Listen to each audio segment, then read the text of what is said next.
نداء للريس بجد. انت الاب الروحي لينا، انت السند، انت الدار، انت كل حاجه احنا حاطين املنا بيها دلوقتي، اقسم بالله يعني. ربنا ثم ايه حضرتك؟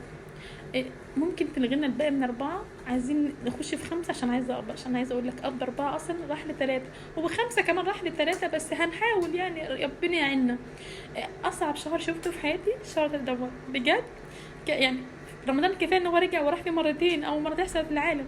إيه، 3 نقود، 5 طهور، 4 عيد ميلاد، عيد الأم، في ايه تاني؟ الشهر ده كان عايز مننا ايه؟ بيعنا هدومنا، عايز ايه تاني مننا؟ مش عارفة.